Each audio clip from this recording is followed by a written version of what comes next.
Awesome. So, welcome to we're calling an inaugural episode of Nonsense in Progress, dude. All Thanks right. thanks for being here so late. Yeah, We appreciate it. got a gimmicky start, but hey, you know what? It works. So yeah, no, being that we, Jesus Christ, are starting this out kind of rough, we didn't have a spot to start. So, well, we figured we've known each other, what, 10 plus, 9 plus? Give you a ballpark, a roundabout. Yes. Okay. I don't even know how long I've known you at this point. I So- don't remember when I met you. I don't remember where. I just know you're like one of the brothers. From what I remember, and maybe this will help like jog a memory, is Stefan and car meets. And I ended up back at when you guys were in that apartment together. No, we met you before I lived in the apartment. Was it? Yeah, because, I mean, car mates and everything, I was still living at my mom's house. Which would put it at like 12 years ago now, at least. It's been a hell of a minute. It's been a long time.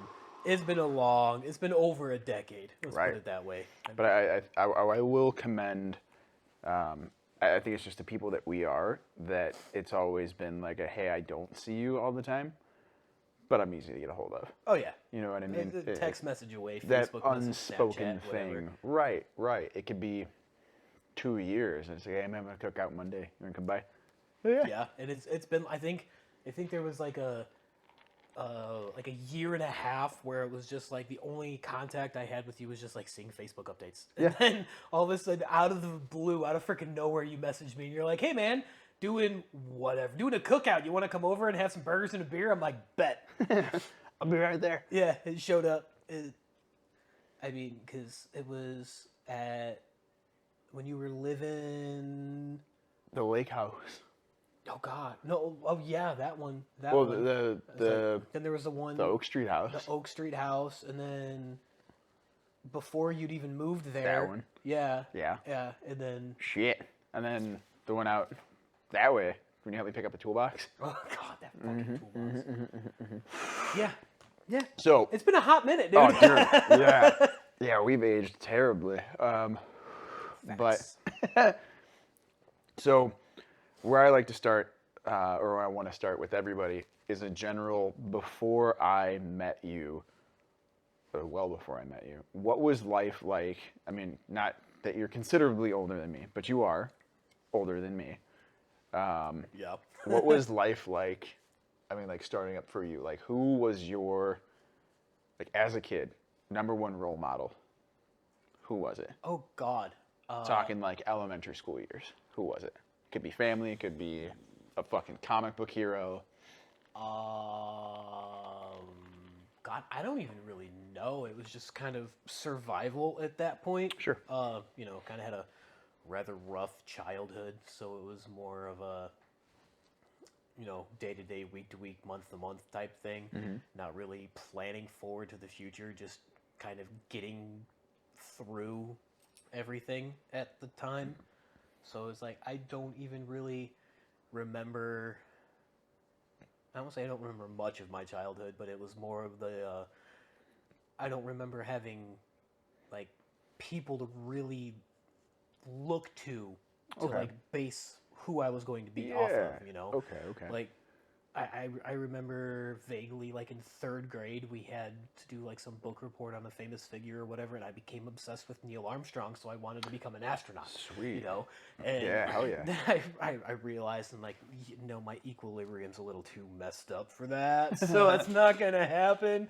And then, it was just kind of, okay, continue to just like push through, and then it was just, it wasn't even until like middle school, high school, where I even started being like, hey, I should probably start planning for the future. Yeah. Like I think a lot of kids are like that. Right. It Oh, wasn't for sure, even one of dude. those like, who am I going to be? Like, Yeah. I was just kind of, I was the band geek, the orc dork, the choir nerd, and did theater, but also did sports. Like I did tennis.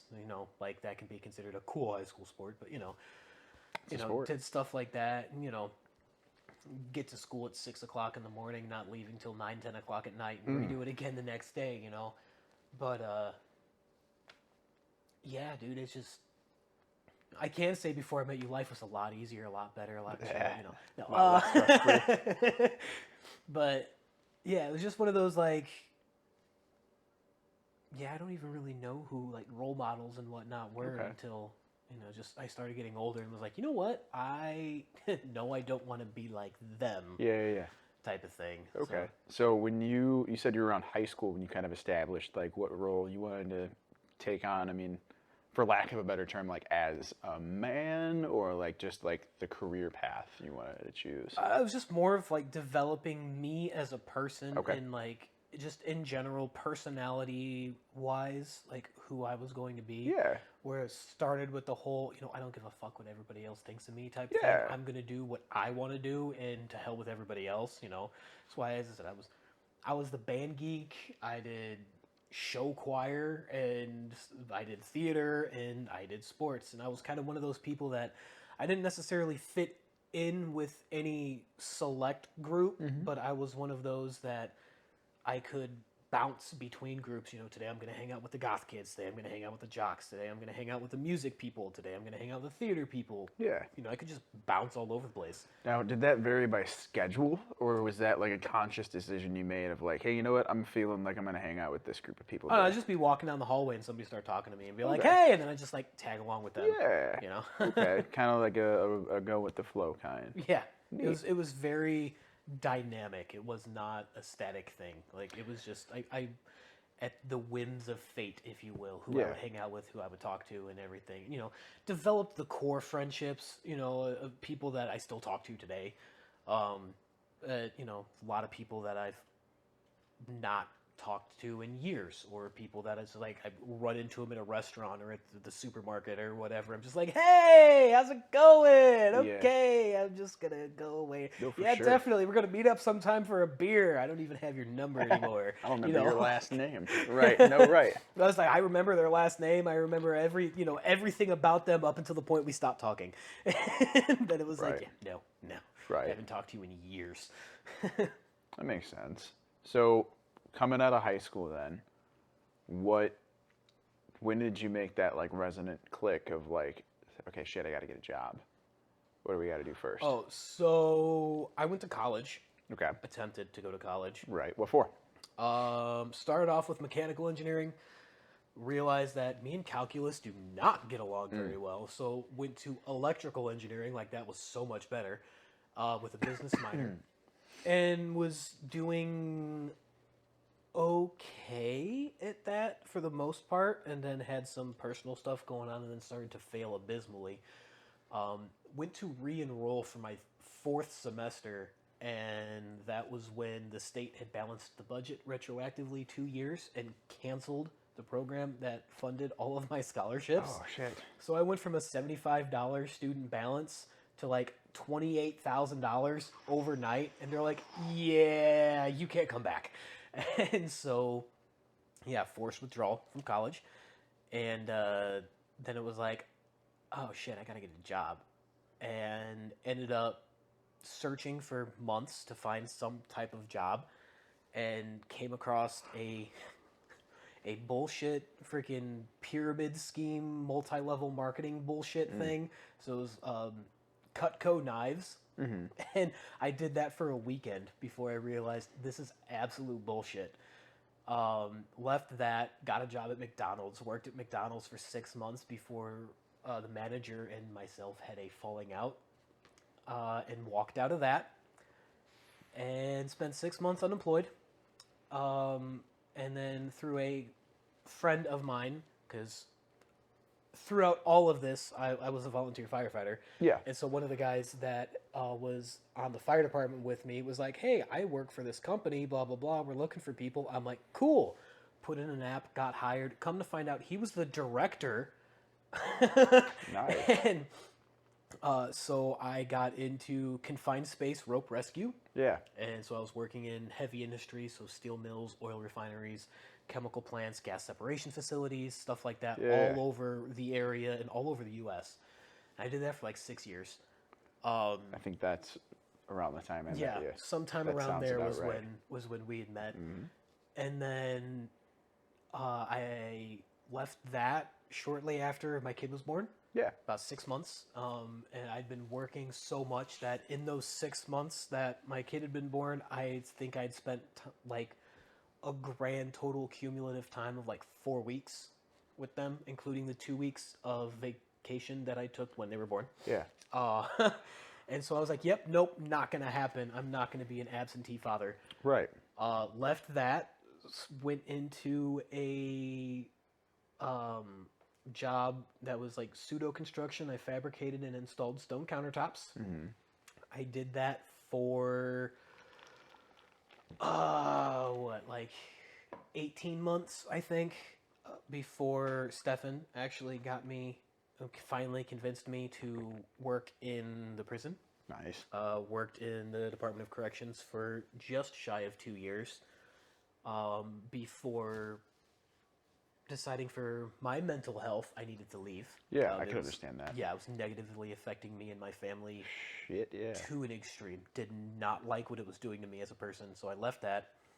Started working at a truck yard. Yeah, wide range of things. I started yeah. working in a truck yard, loading and unloading semi trucks and rail cars with catalyst that's inbound and outbound to oil refineries. So, super gentle shit. Oh yeah, Yeah. yeah. And then there was one little bullshit thing that happened that I got blamed for, so they fired me. Spent a month unemployed, working, donating plasma and doing DoorDash to make ends meet. Hey, man. And then another friend of mine was like, "Hey, we're looking for somebody at this company that I work for," and so I ended up going to that company where I'm still currently at, and I make race car parts now. Nice. And then on the weekends, I moonlight as an armed security guard at a dispensary. There you go, man. So I've run the gamut of jobs, everything from fast food to prison life to, heavy industry and security and, just private sector and just all kinds of crazy shit. Right. So, done mechanic work on the side. I've done just all kinds of stuff, just Yeah. all over the place. So, what do you think, out of all of them, you had the most fun working at? Definitely that countertop job. Yeah? I loved doing that job. What It made was it- my favorite job. What made it fun? I What mean, I made worked it... with like the same people in the shop every day, Yeah. but we'd go out on deliveries. So like we'd get all of these stone, quartz and granite and everything, and these slabs of stone, and we'd cut them down, and we'd hand polish everything, and we'd make templates. Well, we had our foreman who would go out to the job site, make templates of the counters and everything. We'd bring them back, make the countertops, load them up on a trailer, and then drive out to wherever they were and put them in. And so it was like every day I'm going to a completely different location Yeah. and meeting new people. Some of them were cool, some of them were dicks. And some of them were like, "Hey man, you guys are doing a great job. There's beer in the fridge if you want it." We're like, "We're on the clock, man. We can't." Like, "Oh, when you get off work, come back." I'm like, "I don't think we can do that." And then there were some people who were just like, "When are you going to be done? You're making noise and making dust, and it's disrupting my dogs. They need their beauty sleep." I'm like, "You have a 3-pound Pomeranian. Like, The white collars. I'm going to use your dog as a dust mop, okay? Like, calm down." But like overall, man, it was a great job. I loved doing it. It was physical. I worked with my hands. You worked with your brain to figure out how everything works, and but it was fun. I loved doing it. The people I worked with were great. The job itself was awesome. You got to be creative. I mean, within the confines of the material, the medium you were Sure. working with, but you got to be like kind of creative with that and just travel. Within reason. We never did like any overnights or whatever, so it was Right. always within like a 2 or 3 hour drive of Yeah. where we're located. Still, that's plenty of... Yeah. Yeah. And so we drive all over, and we'd go into some place where we're like, "This looks like a crack house." Like, They're getting brand new marble countertops. yeah, like this is seriously like It's not a crack house, I'm it's a worried crack about home. falling through this floor, and then we'd go to multi-million-dollar mansions. Like, these people are dropping 50, 60, $70,000 on stone countertops in their primary kitchen, in their secondary kitchen, in the 2 different master suites that they have, in the 4 different guest bedrooms, in the fireplace surround, in the tub surround, and I'm sitting there going, you are spending more on countertops than I make in a year. Yeah, Like, right. this is ridiculous. Right. You know, and so it was like the vast majority, or not the vast majority, but the wide array of Yeah, people that of we course. would come across when we were doing this. And it was just awesome. I love doing it. Oh yeah. But I did not make enough money to provide for my family doing No, that. for sure. You know, so it's like one of those, if I won the lottery, You'd go you back know, and do that. I don't know if I'd quit where I'm at now, because I kind of like where I'm at now too. But if for whatever reason I wasn't there, if I were to win the lottery or just somehow get like a massive shit ton of money that fell into my lap, I wouldn't necessarily be like, hey, look at all this money, but I'd go back working there. Yeah. Like, straight up. I'd go back yeah. working there. It was so Hell fun. Yeah.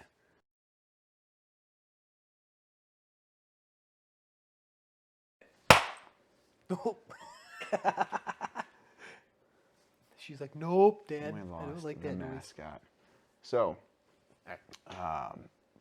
while we got all of that out of the way, and this will probably be edited out as well, I definitely want to touch on like some of the, I don't want to call them like key components, but like ways that I've remembered you, right? Most notable fucketry, if you will. The fuckery. The fucking has happened. But so I think most notably, how I heard about you from somebody else is when I brought you up. Adam was either in the fire service or around the same time with you, or you taught yeah. confined space rescue. When I was on the fire department, again, I joined the fire department like right out of high school. Like, graduated in June, started hanging around the fire department in July. I think it was August that I was officially gone through the application process and became like a member and started my rookie year and all of that. He was a junior firefighter. So, we had a program for people that were under 18 that were still interested in the fire service called the Junior Firefighter Program. And it was basically like, okay, you are basically working on getting some of the necessary training and whatnot, so you're not coming in completely green and wet behind the ears. You know, you learn about the rigs, you learn about the equipment, you learn about strategy and tactics, you learn about all of that. And that way, when you come into the fire service once you turn 18, You've got a little under your belt. you have a little bit under your belt and kind of know your head from a hole in the ground. So- he was a junior when I got on the fire department. Notably, Wood made it all the way to LT. Yeah, yeah, Which fucking kudos to him. I'll give a little shout out, Adam Wood. yeah. Good job. He was good people. He was fun to hang out with too. My partner from Hell and Back. We'll get him on an episode and we'll explain all of that. But when I brought you up to him, he was like, "Oh no, I know him." And I was like, "Yeah, how?" And he was like, "I bet I could fit through a ladder rung with a whole pack on." Yes. Okay, so And Wood was like, "No, you fucking can't." And you did it. I'm like, "Holy shit!" so I was actually a little bit chubbier than I am now. Back in the day, Yeah. 4 kids, Yeah, right. fucking got us Well, all. I actually lost weight, you know, after getting with my wife and having a kid. It's Crazy what stress does to you, man. Right. But so not only was I on the fire department, but I was a confined space rope rescue technician at the time as well. So that was my job out in like the heavy industry stuff. And so you have your regular ladder that you have like, you know, at home or like in your garage or whatever, you know. And the rungs are spaced, you know, depending on manufacturer or whatever. There's a standardized, but they can fluctuate or whatever. Sure. In the fire service, there is an exact standard for how far apart the rungs can be, how large the rungs can be, all of that fun stuff. They can only be a maximum center to center 12 inches apart. Okay. And that is for multiple reasons. It makes it easier for people of larger or smaller statures to get up and down the ladder, especially in full gear, because, you know, full gear for the fire department, you're talking can be upwards of 100 extra pounds. And then if you're carrying victims out of the fire or whatever, it's a lot easier, to learn where your feet are going to be. Right. Also, something that a lot of people don't think about is the size of a structure. If you take a 35-foot fly ladder and throw it up against the side of the building, you can literally sit there and count the rungs and be like, oh, okay, so you've got 3 rungs over the top of the building, that's 3 feet, and you've got, 24 rungs going up to that point, so that's 24 feet. You can learn how tall the building is. You can calculate friction loss for hose lays and all of that fun stuff. So in the fire service, 12-inch rungs on the ladder, roughly yay far apart. And you've got my big ass over here with an SCBA pack on. And I looked at him and I'm like, I bet you I can fit through that rung on that ladder with my air pack on, like full gear. Helmet, mask, air pack, everything. And he was like, not a snowball's chance in hell. And I was like, bet. And so I did it. And he was like, how in the fuck did you do that? And so I was teaching him how to do that. And it was wonderful being able to help, even though I was still in my rookie year. Right. It was great because I was able to help teach the next generation. Right. And I was drawing upon my experience, not only in my limited experience in the fire service, even though I kind of grew up in it, but that's a long backstory. For sure. And then I used my experience from doing all of my confined space work in the mills and refineries and whatnot, and all of the training and whatnot we had for that. And so I was one of the de facto guys on the fire department to go to for confined space training. Of course. And it was awesome because I had these people that had been in the fire service for 10, 15, 20 plus years being like, hey, rookie, how do you do this? And not being condescending about it, but being like generally, hey, educate me. You have knowledge that we don't, enlighten us. Yeah. And it was awesome being a part of that. It was one of the first times I'd experienced that. I always thought it was comical though, like picturing you, full kit, SCBA on. There's no fucking way. Oh yeah. I believe you. There's ways to do it that you would not believe of the limited spaces that a full-sized human being can fit through. Oh, I believe you. Comfortably too. Another notable facto. I know. I don't know if we mentioned him on the cast or off. Mr. Miller. Yeah. Hell of an individual. Oh yeah. My God, I've got nothing but good things to say about him. I mean, I've got a lot of wild things that we can recount from him. We can be talking for days. From the I know a guy that owns a Supra. Said like, I've never seen that Supra move. For as long as I've known him. Oh, dude, I helped him do all kinds of work to that thing. We actually went. I believe it ran at one certain point in time. We went to a Paul Walker Memorial Car Meet in Chicago in that thing. It was sketchy as fuck, but it was fun as hell. He reminded me of fucking Bam Bam from the Flintstones, man. Just this reckless, larger than life guy. Just large, but with an absolute heart of fucking gold. Heart of gold. Oh my God! And how hilarious it is that one of the most dangerous people I know he has literally gives the shirt off his back. Hugs, man. Yeah, of course. And for such a large guy, like you're sitting there like this dude is like 5'8" and like 300 pounds. Like he is shaped like a tomato, but beefcake, man. He is like, if you were like, okay, so I met him back in high school. Okay, so his wife and I were friends, and then they started dating, and then it just kind of like he joined the group, and then so like him and I are best friends. We lived together for like 5 years. God bless that woman. I don't know how she deals with him. I don't know and his either. Crazy ass shenanigans. And seeing the, not to interrupt, but seeing the character development, I should say. Yeah. All these years, watching him go from the guy that tased me in my ass crack to the point of a panic attack, and then felt bad about making me have a panic attack with his taser, and then just tased you in spite just to make me laugh. to what an outstanding dad. Oh, dude, he is an amazing father. You know what I mean? Like, just watching that disruption from a guy that will get into a fight to just get into a fucking fight. I've watched him beat people to the point that you're like, should we call an ambulance? And then Right, they like- pop up and they're like, I'm good, like spitting teeth out, like, To, like- I'm good. What a gentle hand Yeah, to lead that young boy through life, man. Like, yeah, dude. holy, and the same he can be is- said about Lindsay too. She was nowhere near as bad No, as Stefan. No, definitely not. I met them later on in their relationship, but wow, like what? I've got nothing but good things to say about both of them. But that'll seg me into some of the antics that you guys had in the apartment, man. I mean, God. the countless, hey, look at this gun, and then us aiming it clear across apartment complexes. What, laying on Empty. the floor and Empty. looking through my rifle scope at the paint drips on the fire hydrant like 200 yards away. All like- of these firearms were safe. All of them were empty for the record. Yeah, They were never bolts pointed removed. at people.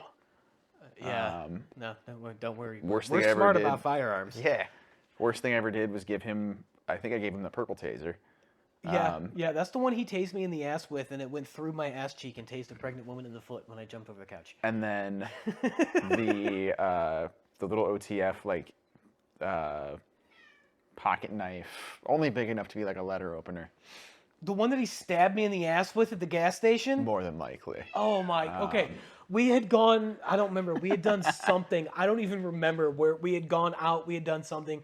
We stopped off at this gas station in a small town near where we lived. And it was like 10:30 at night in the middle of the summer, okay? It was warm outside, but it was dark. It was dark out. And we're standing in line at the gas station buying like energy drinks and cigarettes or whatever we were getting at the time. And I'm standing in front of him talking to the cashier. And all of a sudden, I just feel this intense, sharp pain on my right butt cheek. And I about jumped over the counter. I scared the crap out of the poor dude behind the counter.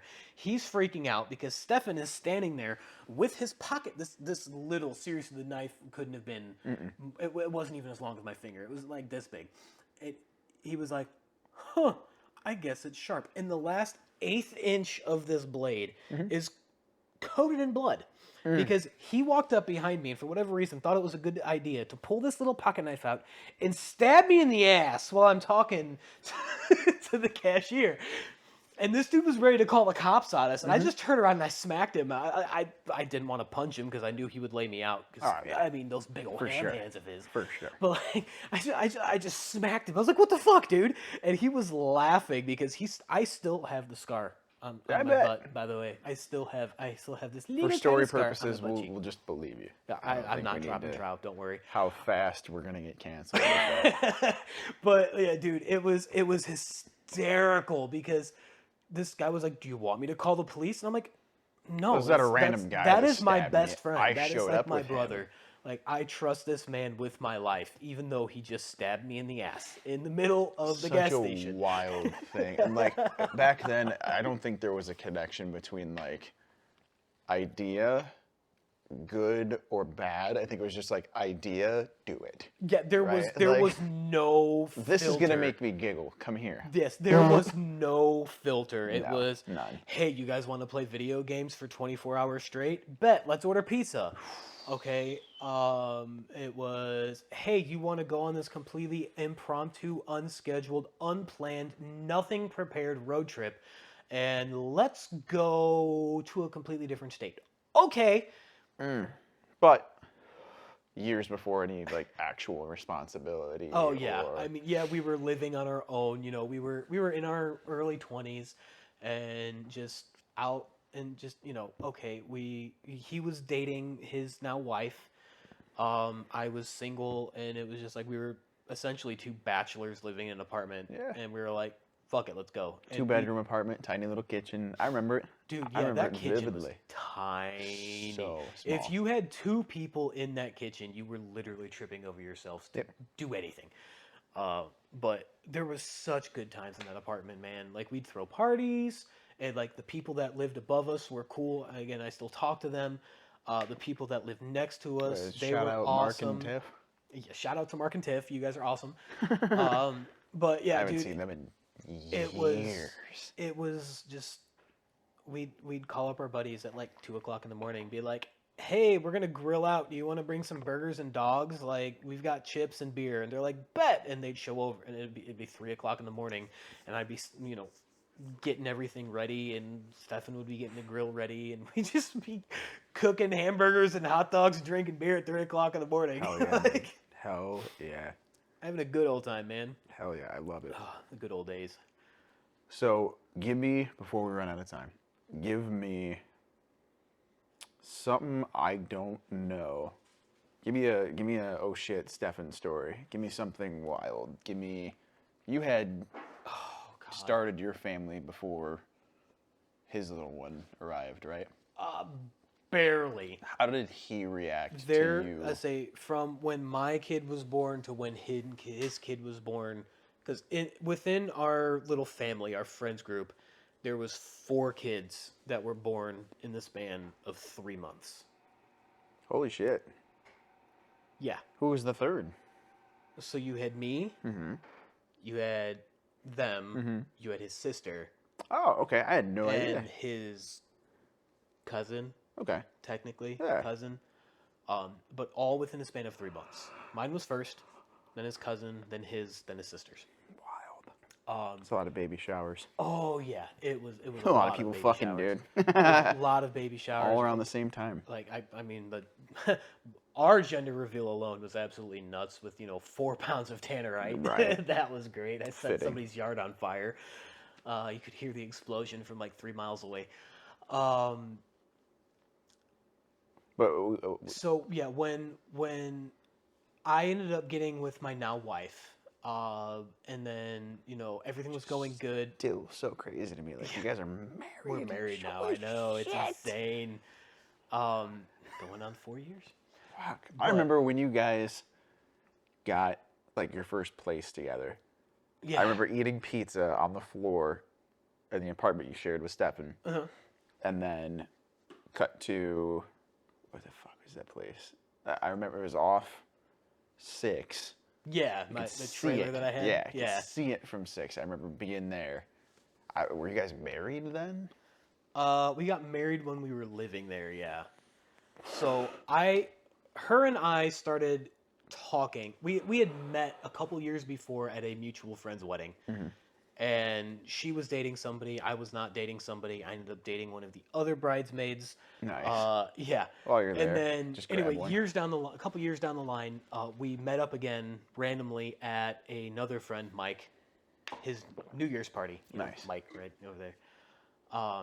And then we started talking, and then officially started dating like January 4th or something like that. Nice. 3 well- months later. Not even a few months later. It was the same month. It was the end of January, and suddenly she goes, and I'm like, what? She's like, no, nothing, never mind. And then like a couple weeks later in February, she's like, I'm pregnant. And I'm like, oh no. And then from there, You want to meet my mom? yeah, from there. Well, no, I mean, from there, it snowballed, and I'm like, I'm not going to be an absentee dad. I'm going to be part of this kid's life, and yeah, I ended up. We're married now. We're back in, we're back in that same apartment complex. Yeah, that's I'm just wild. like a building over from where I used to be. That's so wild. Yeah, but like we're married, we've got a kid, and it was just, it's a wild ride from where it's Absolutely. been. It's amazing. I mean, I love my family. I love my life, really. I mean, there's some things that yes, I would like to change. There's some stresses Everybody's and got whatnot, 'em. but who doesn't have stress in Right. their life? They're like, I don't want that to happen. I want to change it. Right. Just like financial decisions, and whatnot. But, yeah, How are we on time? we've got about a minute That's it? Cool. for this set. Any parting wisdom you can instill on me or anybody else that could be watching? I mean, I don't know if I can really impart any wisdom on you. You're hard-headed enough. Anything I say goes in one ear and out the other. Amen.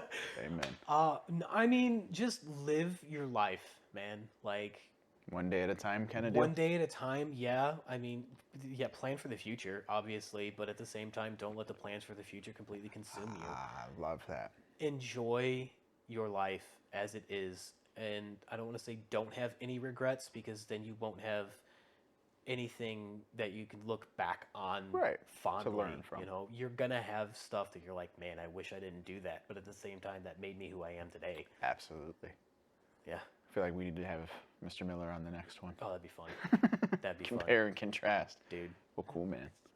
That'll do it for us then. Hell yeah. Did you just dab?